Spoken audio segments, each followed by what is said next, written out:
ते नागोजी बाबांनी पाठवलंय हो मला मुनीम म्हणून. तसं सगळे मला दामू शेठ म्हणतात, पण तुम्ही काहीही म्हणू शकता हो ह्या सेवकाला. नमस्कार नमस्कार. बाबाजींनी पाठवलं असेल तर उत्तमच आहे. स्वागत आहे तुमचं. याला पाठवलंय काय बाबाजीने माझी संधी हिरावून घ्यायला? बघतोच मी याला.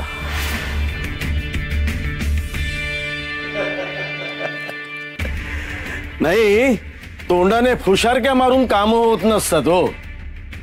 त्यासाठी दांडगा अनुभव असावा लागतो. तो आहे का तुमच्यात?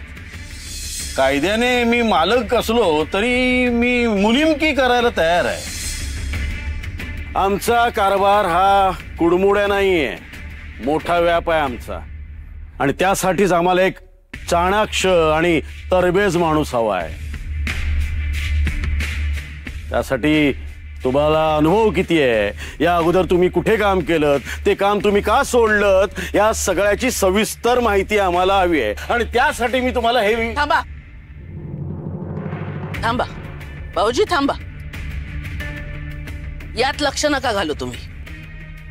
एक तर चौकशी करणं हे माझं आणि दिगूचं काम आहे, तुमचं नाही. ही पेढी माझ्या लक्ष घालण्यामुळे मोठी झाली, तुमच्या नाही. त्यामुळे तुम्ही यात पडायची गरजच नाहीये. बाई चांगली जांबाज दिसते आणि हा हिचा धीर तुम्हाला नडू शकतो.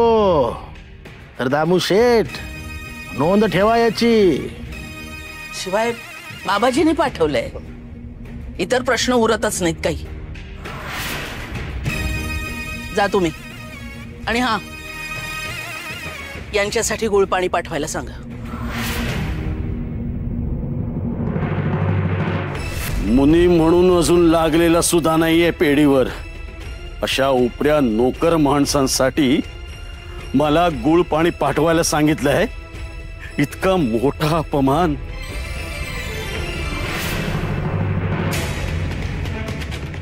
भाऊजी,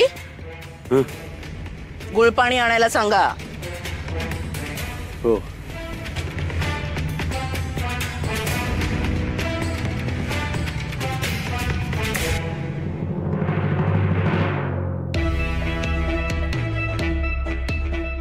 दिगंबर, दामू शेठनं आपली पेढी दाखव आणि सगळं व्यवस्थित समजावून सांग. चला चला बाई साहेब, आता चिंता सगळी माझ्यावर सोडा हो. तुम्ही निश्चिंत राहा.